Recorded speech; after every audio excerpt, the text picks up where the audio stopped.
JSAM ministries வழங்கும் வேதமும் குறளும்.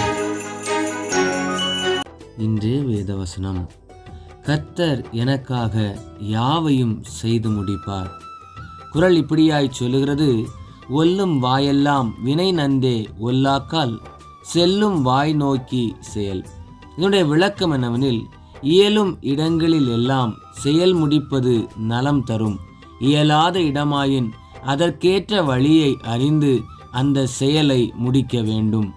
வேதவசனத்தில் கர்த்தர் கிதியோனை நோக்கி இப்படியாய் சொன்னார், உனக்கு இருக்கிற இந்த பலத்தோடே போ, நீ இஸ்ரவேலை மீதியானியரின் கைக்கு நீங்களாக்கி ரட்சிப்பாய், உன்னை அனுப்புகிறவர் நான் அல்லவா என்றார்.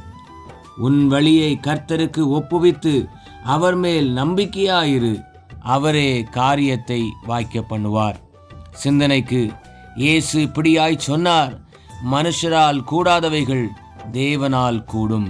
தேவனுடைய தாசனாகிய யோபு இப்படியாய் சொல்லுகிறார், தேவரீர் சகலத்தையும் செய்ய வல்லவர், நீர் செய்ய நினைத்தது தடைபடாது என்பதை அறிந்திருக்கிறேன்.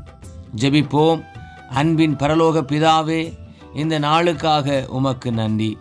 எங்களை பலப்படுத்துகிற கிறிஸ்துவினாலே நாங்கள் எல்லாவற்றையும் செய்து முடிக்க திராணியை பெற்றுக்கொண்டு தைரியமாய் முன்னேறி செல்லவும், இயன்ற மட்டும் சுவிசேஷத்தை பிரசங்கித்து சமயம் வாய்த்தாலும் வாய்க்காவிட்டாலும் திருவசனத்தை ஜாக்கிரதையாய் பிரசங்கம் பண்ணவும், நல்ல போராட்டத்தை போராடி ஓட்டத்தை ஜெயமாய் முடித்து உம்முடைய நாமத்தை மகிமைப்படுத்தவும் எங்களுக்கு கிருபை செய்யும். இயேசுவின் நாமத்தில் பிதாவே, ஆமேன்.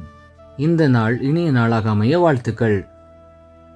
கர்த்தர் உங்களை ஆசீர்வதிப்பாராக. ஆமேன்.